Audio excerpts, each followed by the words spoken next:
Habari za muda na wakati huu mpendwa mfuatiliaji wa channel yetu hii ya habari mpya G5. I say kuna jambo ambalo limetokea ambalo naamini kwa kila Mtanzania anaweza kawa analifurahia kwa kiwango kikubwa sana. I say na jambo lenyewe ni kwamba timu ya Tanzania, yani Taifa Stars, timu ya mpira wa miguu Taifa Stars imefanikiwa kufuzu katika kombe la mataifa ya Afrika, kufuzu katika hatua ya 16 bora.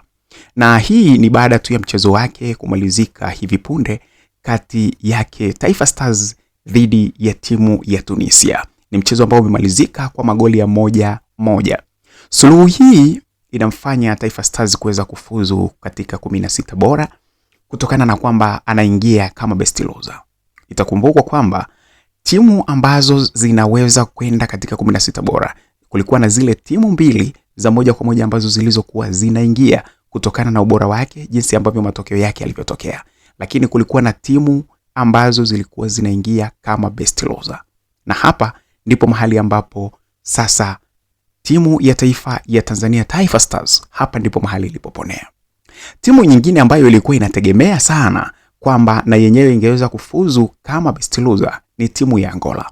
Hata hivyo, Angola pamoja na Taifa Stars zimefungana katika pointi zote zikiwa na pointi 2.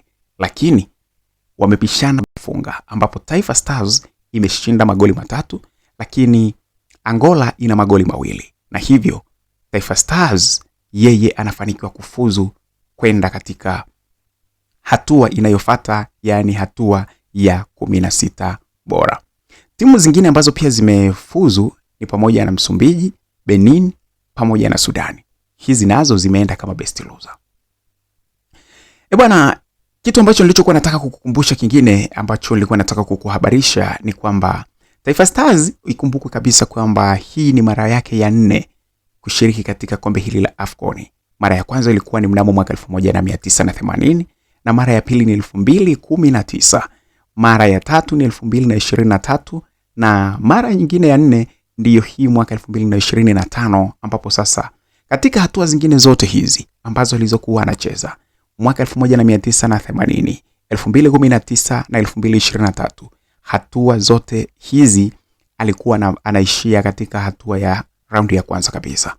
Lakini kwa mara ya kwanza kabisa Taifa Stars sasa imeenda angalau kama best loser kuingia katika 16 bora.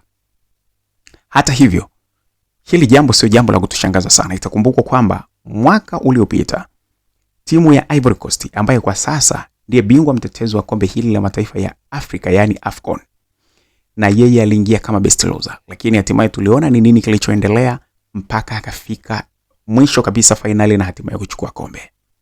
Timu ya taifa ya Tanzania Taifa Stars ilifanikiwa kupata ushindi wake wa goli 1-1 baada ya kiungo matata kabisa kutokea Zanzibar na mchezaji wa timu ya Azam Faisal Salum Toto kutupia goli lake moja ambalo lilikuwa ni goli moja kali sana la umbali wa mita kadhaa, ambalo lilimshinda kabisa kipa wa timu ya Tunisia kuona kabisa ule mpira. I say, hiyo ndio habari ambayo tuliokuwa tunakuletea muda na wakati huu, ya kwamba Taifa Stars sasa yuko kwenye 16 bora kama best loser. Asante sana, endelea kubaki na sisi, na hii ni habari mpya G5. Usisahau kusubscribe, lakini usiacha kulike, kucomment na kushare mahali popote ambapo utakapokuwa. Bye bye, endelea kuwa nasi.